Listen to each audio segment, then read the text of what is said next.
I relate to Scott Pilgrim because I'm actually the worst, not good with relationships, a total asshole, afraid of confrontation, not worthy of the people in my life, ugly, and good at kicking ass. that that is a letterboxd review of Scott Pilgrim versus the World by Katie. Just Katie. I don't. There are probably a bajillion Katies on Letterboxd, and she rated the movie 5 stars, which is epic. Katie, we're shouting you out. If you're listening to this podcast, please rate, review, subscribe.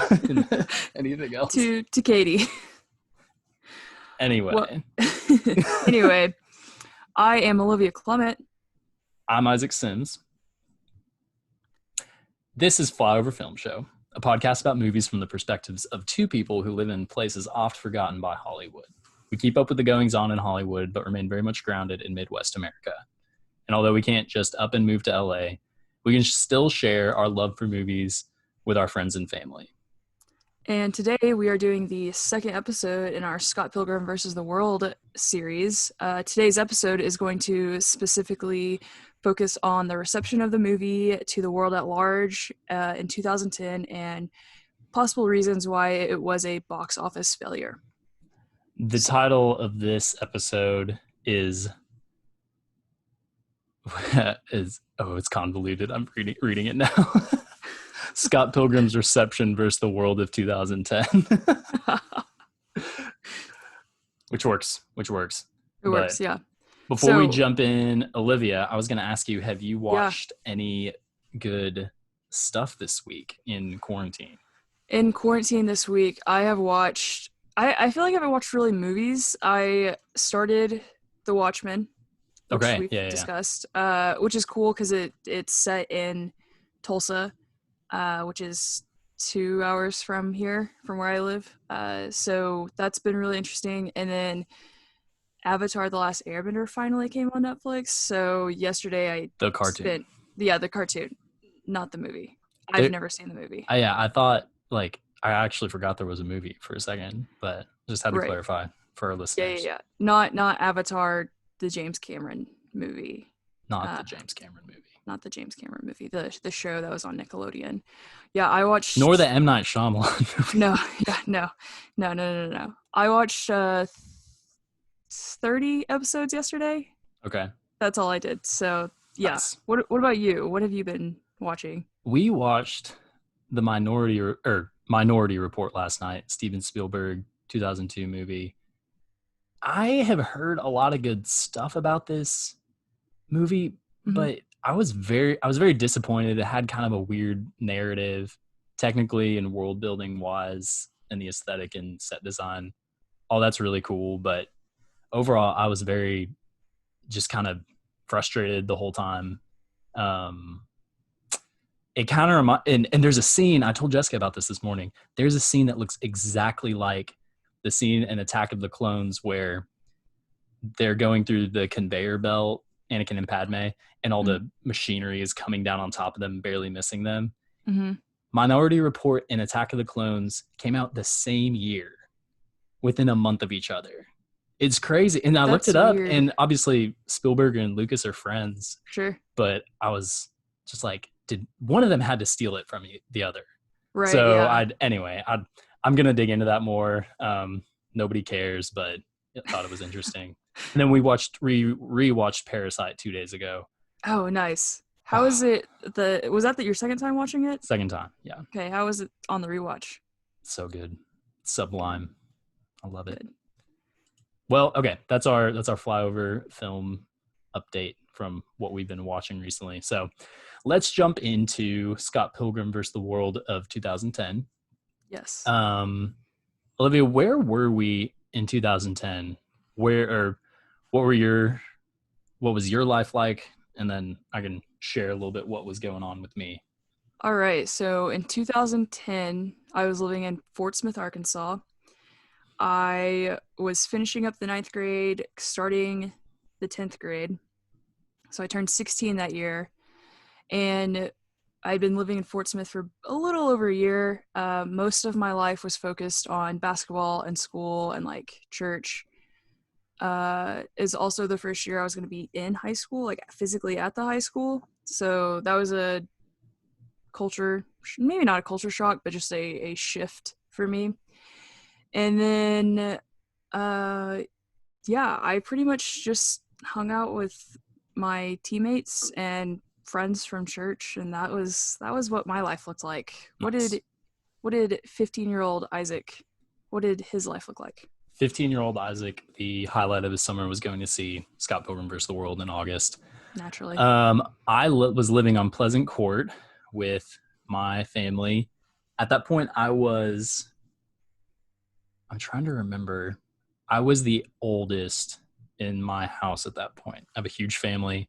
So 3 of my older siblings were gone to college, went to see Scott Pilgrim with my oldest brother at the Breckenridge Theater, which used to be United Artists, and now it is Regal Entertainment. I've seen most of the movies that I've seen in theaters have been at that theater. I have very good memories of that. My parents no longer live at that house, which is sad because we could just walk to the movies, which is really fun. Saw all those formative movies like The Incredibles and Scott Pilgrim, and the rest don't matter. I can't remember the rest of them anyway. So they'll come to mind when we get to them. Yeah, exactly. I'd lived there for 11 years. I can picture the bad cargo shorts I wore every day that summer. I think I had just bought a Gibson SG electric guitar, I was so excited about. I dropped like $400 on it. So that was awesome. But that's kind of that's what my life looked like at the time. And I think it was that summer that I was unofficially allowed internet privileges. Because I remember looking at movies and box office numbers on Rotten Tomatoes. Mm-hmm. I don't remember if internet's always been kind of a thing in your life, but I remember like that summer, I was like, my parents aren't getting onto me for being on the internet without asking or whatever. So I was curious to ask you that and see if there was like a turning point in your life, because for me it was that summer. I don't remember. I think probably when I was started middle school, I was able to get on the internet more.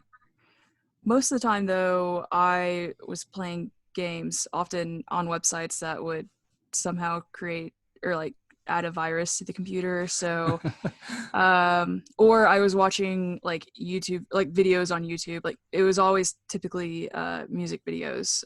Very middle school Olivia was very much into what is now, I guess, considered the emo pop punk era. Mm-hmm. So I listened to a lot of music videos, but I don't remember a specific like time in my life where my parents were like, okay, you're free to do whatever on the internet. So, but I do, yeah, so that was it. Gotcha. Yeah. Well, I remember looking up actually the box office reception for Scott Pilgrim vs. the World, because I said to myself, this movie's awesome. This is probably making tons of money. And I went on and I saw, because we saw it that opening weekend, I think on a Saturday, and I looked up and it said, I think it was in number 3 behind Expendables, and Eat, Pray, Love was in second. Mm-hmm. I think that's what our research yielded. And then in third was Scott Pilgrim with 10 million. I was like, that's like not a lot of money. Like even 15-year-old me understood that. And so right, it was interesting for me to kind of see that it made so little money, 10.6 million. Worldwide, we had come to find out later, it had grossed 47.7 million. And according to a couple different sources, the movie's budget was $85 million, which is interesting. And we'll get into some of that later in the episode, just as we discuss, why did this movie fail? What were some of the like marketing problems and that kind of stuff? But it's interesting because it was critically acclaimed. Rotten Tomatoes, it has 82, 84% critics, audience respectively rating.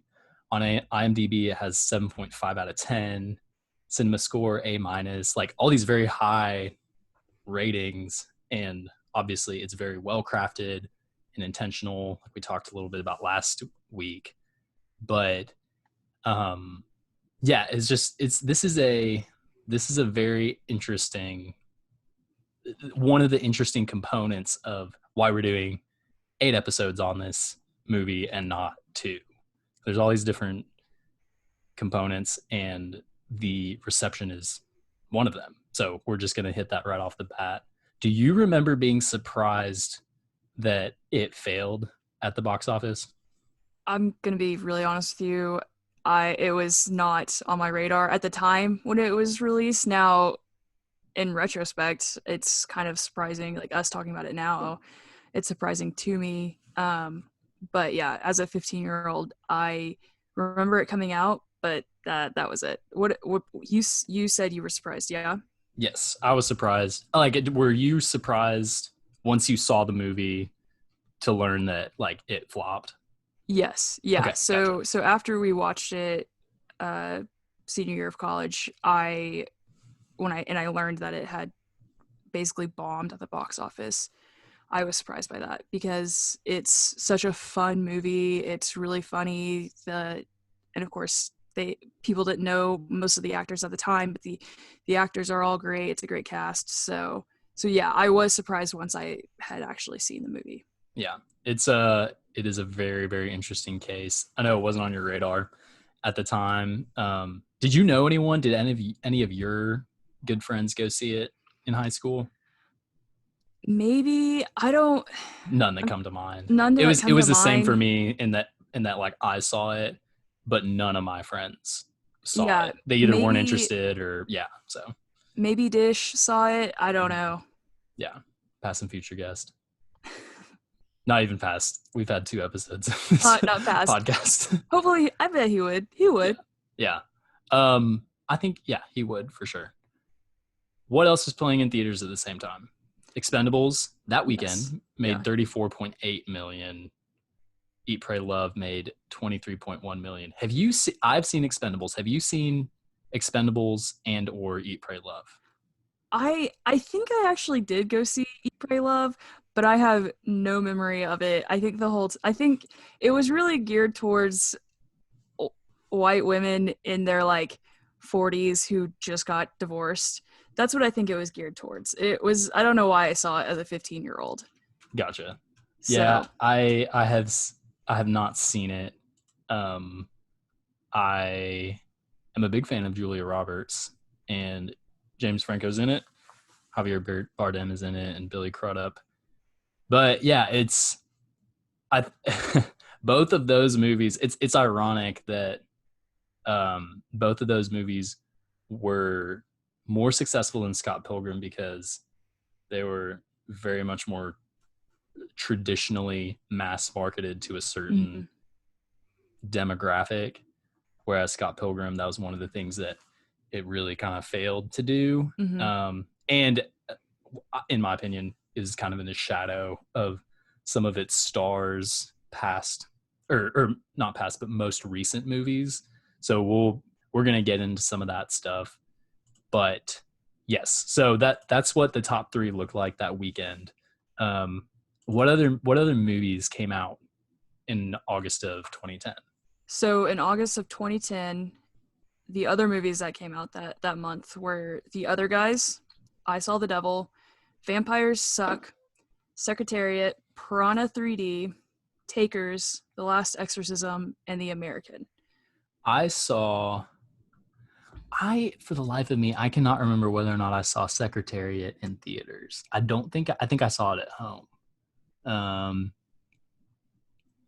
I didn't see any of those other movies in theaters. I saw so we'll get into uh our favorite movies of 2010 here in a second, but you I want to hear about your experience with Vampire Suck.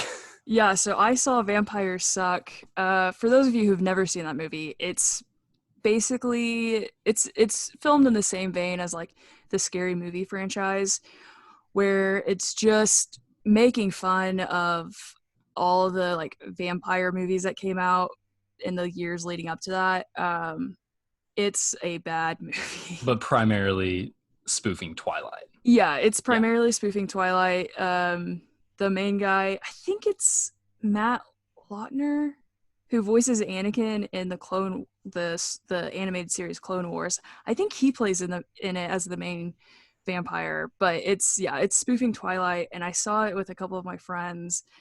And I remember at the time thinking, this is dumb, but this is funny. But I feel like now I would be like, this is just dumb. I'm going to go see Scott Pilgrim vs. the World instead. Right. Yeah.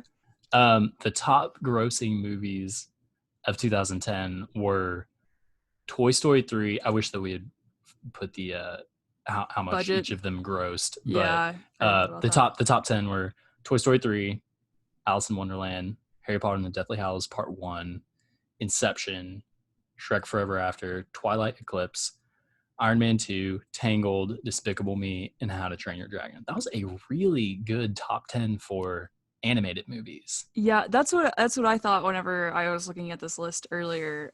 These are really good animated movies. I remember seeing Alice in Wonderland in theaters. I have a question for you about Inception. Did you see Inception this summer in theaters? I did not. I think I saw it the following year, like at someone's house. Gotcha. So I saw this movie in theaters. Do you think that this movie is difficult to understand? I don't. I think the first time I watched it, I was like, "What is happening?" Mostly out of like awe and wonder. I don't necessarily think it's like the hardest movie to understand. Mm-hmm. Do you? I don't, but I've been listening to some podcasts and stuff, and people have talked about Inception and Christopher Nolan's movies, Tom Hardy's movies, that kind of thing.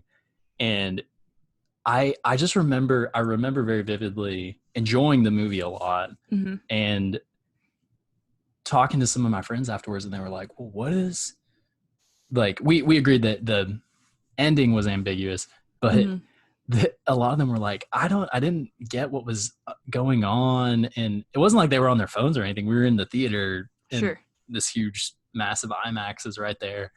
And they said, I didn't understand like what was happening. And when they transitioned to the next world, I was like, I thought it was very clear, like, all right, we're going into a dream now, and we're waking up in a new, literal new location. So anyway, I would argue with them about that. And so that's my main memory of Inception. So Isaac, what were your favorite movies from 2010 besides Scott Pilgrim? Scott Pilgrim was definitely the top. It's funny because I went back on my Letterboxd and looked at what I saw, and I know that a bunch of these movies I saw in the years after. So I tried to narrow it down to what I saw that summer. And I have Inception, The King's Speech, Scott Pilgrim. I have Inception twice. I almost read it twice, but I basically spoke it twice. So I think I saw The A-Team so I was friends with 3 cousins, and they all were from different individual families, and I was the outside friend. And I think we saw this movie together. We at least saw it on DVD, but we each were one of the 4 team members. And I think I was Hannibal. So for whatever worth that anecdote is, there it is. And nice. Clash of the Titans. Did you see Clash of the Titans this summer? I did not. No. I saw this with my dad, and it was a really fun time. I wanted to share this with you. The poster for this movie is Sam Worthington holding up Medusa's head towards, I guess, like the Kraken. Is it really? Yeah. And so it's like not violent or anything. Sure. And you can't even tell what it is unless you look that it's a head, unless you look closely. But I see you're looking it up now. I am. It's him holding up the head, and the title is below, and then the tagline is Titans Will Clash, which is like the name of the movie. And I went back and looked at the poster, and I just started cracking up because I realized how late I was. Just like, they know that people are gonna go see this, and they're pumping so much money into it, and freaking Liam Neeson's in it. Just whatever, I don't care. Like, tagline, whatever, Titans will clash, that's fine. So someone give me a tagline. Somebody give me a tagline now. Come on. Yeah. So what anyway. And then, of course, Deathly Hallows Part 1. You had a pretty emotional experience with this movie. Is that correct? Yeah. So I saw Deathly Hallows Part 1 in theaters, like I think every person who had followed the Harry Potter series at all did. And at the end, spoiler alert for anyone who hasn't seen it, at the end when Dobby dies, I cried. I cried a lot apparently in the movie theater in 2010.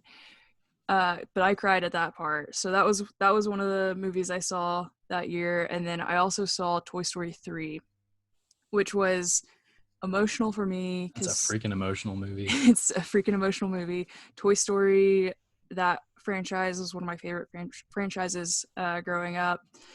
And I went and saw it with one of my best friends, and there was just a bunch of like random people in our group. And like some guys I didn't know really that well were in our group, and we were watching it, and it was the part where you think, oh no, this is where they're gonna die, and they don't, obviously, but I just started crying. I was like, man, this is a terrible way for them to go out. Like, I don't want this to happen. I haven't seen that movie since it came out, but I do remember being kind of alarmed at how perilous that situation was. So it was they're just terrifying. Getting pushed. Is it a they're where like, are they in an incinerator? Yeah, like at that's like a garbage dump, and it's like the trash is being pushed into an incinerator, and they all start holding hands, like one after another, just grab each other's hands and hold on, and they're like going out together, and it was going to be this sad, beautiful moment, and then they're saved. But then also it's sad later when, you know, Andy gives up the toys. So this was also this. I'm trying to remember whether or not my older brother saw this movie with us. I don't think he did, but a lot of the emotional impact of Toy Story 3 was lost on both of us because we weren't about to go to college. But I think they timed it pretty well with a lot of parents whose kids had grown up with the first 3, and they were either about to graduate or college or high school. So right, yeah, Disney is genius money-making machine. So yeah. World events 2010 kind of set the stage for what else was going on 10 years ago. So in Hollywood, shout out to females. First and only female to win Oscar for Best Director, Catherine Bigelow for The Hurt Locker, which is pretty awesome. Did you see that movie? I've not. Okay. This is quickly becoming a podcast of us saying, did you see that? No. Did you see that? Yeah. So, which is fine. But especially this episode, because we're just setting the scene. Have you seen The Hurt Locker? I have. Excuse me. Sorry, a little flummy. Yes, I have seen The Hurt Locker. I saw it, I think I think I saw it like a year later. I didn't see it when it came out because it was rated R and I was 15. So yeah, but that makes sense. I remember really liking it, but I don't really remember that much about it because it was like 10 years ago. So yeah, that makes sense. Lots of wins for The Hurt Locker at the Oscars that year. Sandra Bullock won her first Oscar for The Blind Side. Okay, that's what I thought. I will not wear that gaudy orange.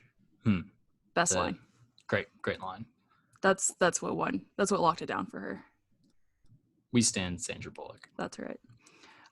Oklahoma's very own Kings of Leon won several Grammys, including a song or best rock song for the song "Use Somebody," which was everywhere that summer. Did you grow up listening to Kings of Leon? No.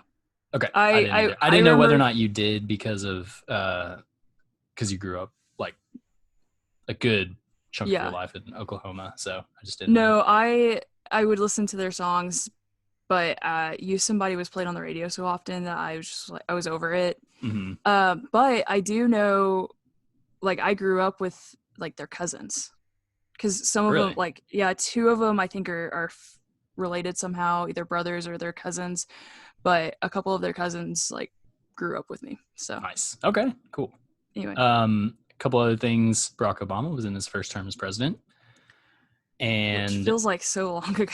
Yeah, it was crazy. I remember when he won, the night he won, I was with my dad. Just remember that vividly. Probably most importantly, Lady Gaga's meat dress at the MTV. Iconic. Yes. What a moment for all of us. Yeah. Do you remember that? Yeah, I do. I vaguely do, but yeah, you put it on here, so obviously it stuck with you a lot. It did stick with me. I just find Lady Gaga is such an interesting person to me. Oh yeah. And she's just a bold person. Anyway, so sure. It stuck with me. Also that year, that was the year that the 33 minors, this is going to take a sad turn. Real quick, but this is what happened. Big bummer, but it's okay because they got out. But the 33 miners in Chile were trapped underground for 69 days, which is a very long time. Yep. That was crazy. Yeah. Well, okay, so now that we've set the stage, let's jump into just why Scott Pilgrim failed in August of 2010. Before we do that, we're going to give a quick shout out to our producers, Ready Set Podcast. They have prices to fit any budget, option for both hobbyists like Olivia and I, or professional podcasters. They make it super easy to create your own podcast. They can help you record, edit, and publish to all the different platforms. If you have a podcast idea, they'll give you a free consultation if you reach out to them on their website or social media. Their website is www.readysetpodcast.xyz. Ready Set Podcast, turning your brilliant idea into reality. Olivia, why did this movie fail? Well, it kind of depends on who you ask. According to some of the resources, the resources that we saw, was that it was related to the recession. It was a bad which time. Was not a take that I was surprised at that take, but it is interesting. Yeah, an article and somewhat valid. So. Yeah, an article that we read in The Atlantic said that during that time, no one was really wanting to see a movie about this 20-year-old slacker who doesn't really do anything. Like, he's in a band and that's about it, which is very valid. I mean, I think if a movie were to come out right now in kind of the climate we're in right now, I feel like people would feel very similar, like have similar feelings. Yeah. What do you think about that? There are a bunch of different reasons. I think one thing that I discovered, or that both of us discovered while we were preparing for this episode, is that there was a Universal Pictures chairman, Mark Schmooger, which sounds fake, but it's not. It's not. And we shouldn't be laughing because unfortunately he was fired in October of 2009 for greenlighting a string of flops. Duplicity, Land of the Lost, Funny People, and he also greenlit Scott Pilgrim vs. the World, and then some other movies like The Wolfman, Robin Hood, and Green Zone, Matt Damon. This is really interesting, but it also kind of at the same time took the air out of kind of the reasons why I thought maybe it failed, but there was a legitimate poor business decisions that led to this movie failing. And part of it was like the budget for this movie was insane. Yeah. Bomb Report. Yeah. Go ahead.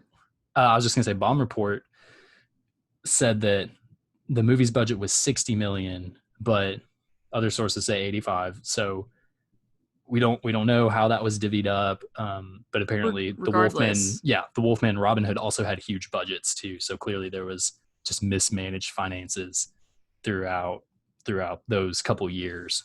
Right. And I don't even remember hearing anything about the Wolfman or Green Zone. I don't, those movies do not even like register it with Mm-hmm. me. Yeah. So Isaac, what do you think happened? Like, what is your opinion on why it bombed? I think that my main thing is that this is a movie that is very niche because it tries to be all these things. Mm-hmm. Tries to be a romantic comedy, an action movie, because there are fight scenes in this movie, an adventure, and kind of a get the girl. I guess that's kind of romantic comedy, but it tries to be all this stuff. And I watched the trailer before we hopped on here Mm-hmm. together, but the trailer starts with kind of a shot of Ramona and Mm-hmm. then a shot of Scott looking at her, and he slides up next to her and he goes,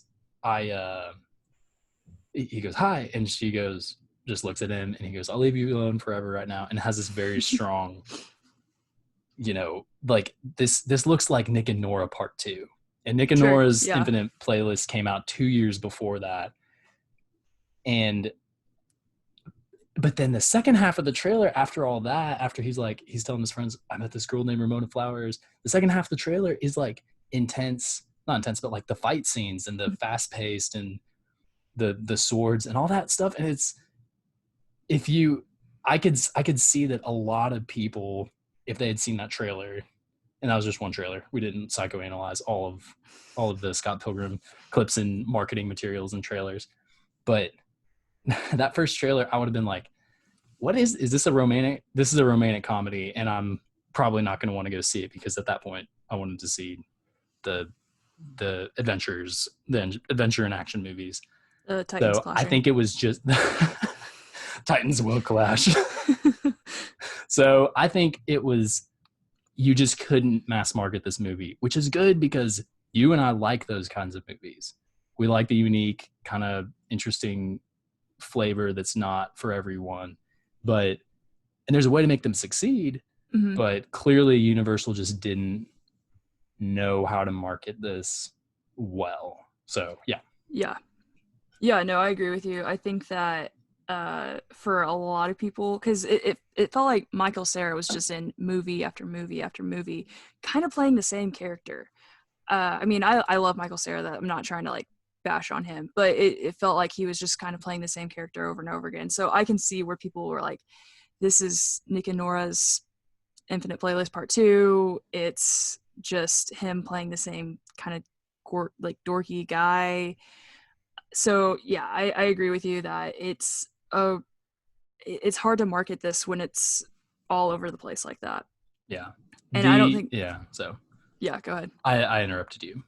I I was just insist gonna you say finish your thought. I don't think that they knew what to do with this movie Yeah. as far as like marketing is concerned. Yeah, and they did market it, and they did, maybe Universal was thinking that this is the guy who directed Hot Fuzz and Shaun of the Dead, which had kind of post-release home video era Mm-hmm. of their lifetime, which was pre-Scott Pilgrim, became popular in the United States. Like I remember, this is crazy, but like I remember seeing Hot Fuzz in, I think, like 2008 or like pretty Mm-hmm. early. I was Yeah. young and I definitely wasn't allowed to, but I sneaked it behind my parents' backs. So I think maybe they thought like, hey, this is the guy who did this. Like, come see this because it's going to be some more of the same if you liked Hot Fuzz and Shaun of the Right. Dead. So, Yeah.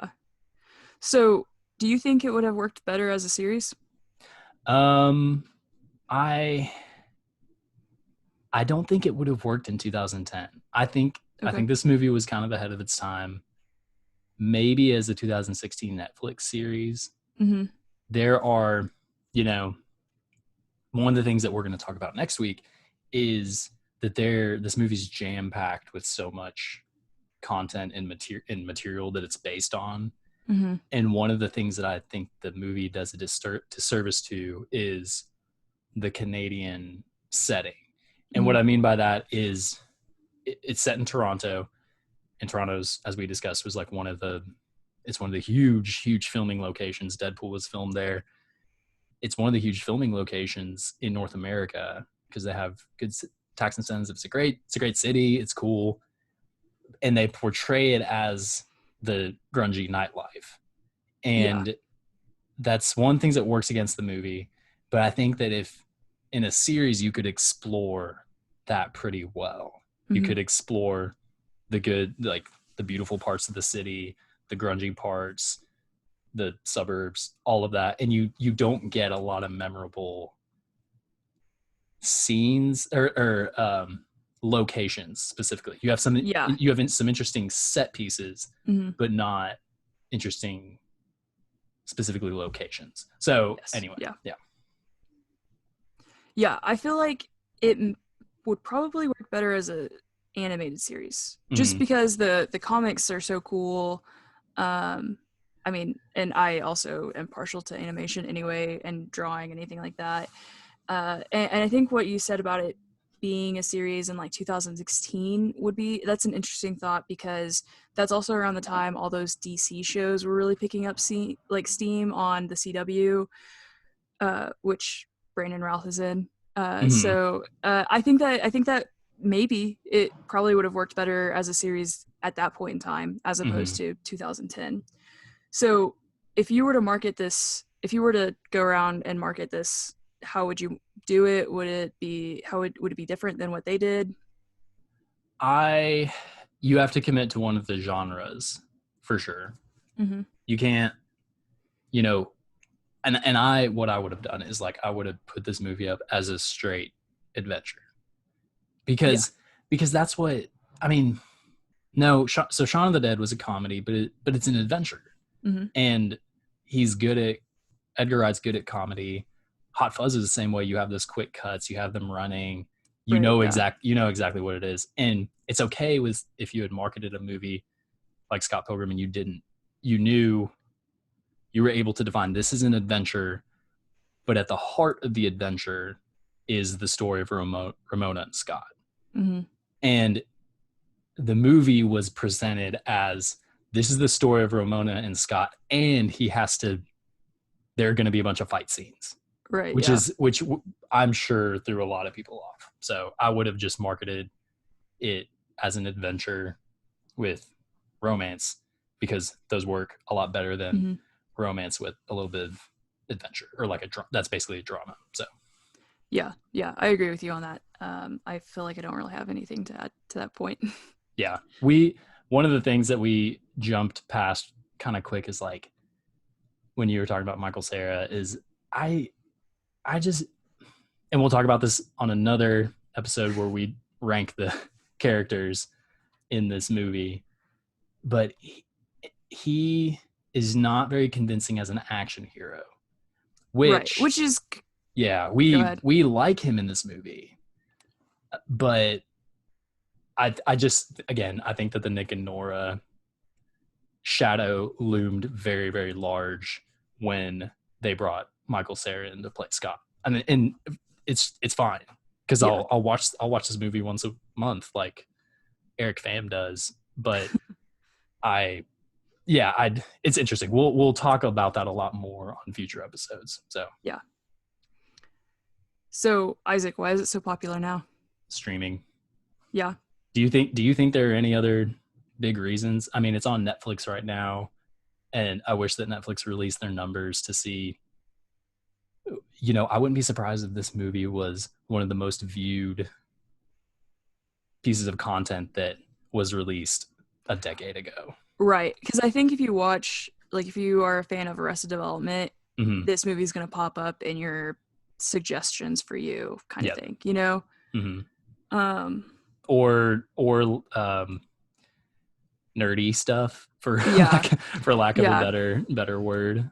So if you watch any of what few Marvel movies are left on there, it's gonna probably pop up because it's sort of in that same vein, although obviously it's got a very different feel than like Marvel movies. So this is the perfect movie to, first of all, it's rewatchable. We've said that so many times. Everyone's probably getting tired of us saying that. But this is the perfect movie to put on if you are with, first of all, if you're with friends who like it. It is you can talk over it. You can pause to watch a great scene.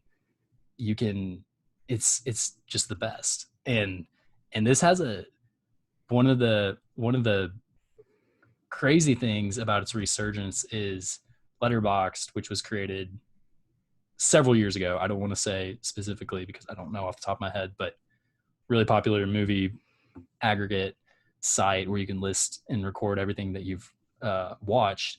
It has a 3.9 out of 5. And for contrast, Parasite has 4.6. So this movie has just a huge following and a very, very dedicated following. So it's just one of those interesting gems of that this has lasted this long in pop culture. So right, yeah. And Parasite is the highest rated movie on Letterboxd, right? Yes, yeah. Okay, that's what I thought. Yeah.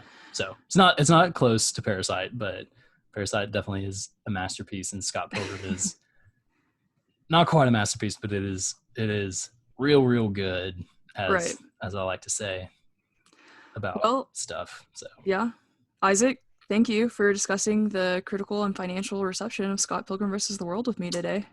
You're welcome. I thought that was a fun time. Yeah, it was good. So what are we talking about on the next episode? On the next episode, we will discuss the comics of Scott Pilgrim versus the world that they were based on. Wait. No, I read that wrong. We're going to be discussing the comics and the movie and just basically talking about the major differences, what they had to trim down out of the 6 volumes, interesting trivia that Olivia, you've done a lot of research on, and kind of a little bit of what was going on with the final volume. Right, yeah. Whenever the final volume where Scott has to show down with the last X, and the movie hadn't been released yet. So right, yeah.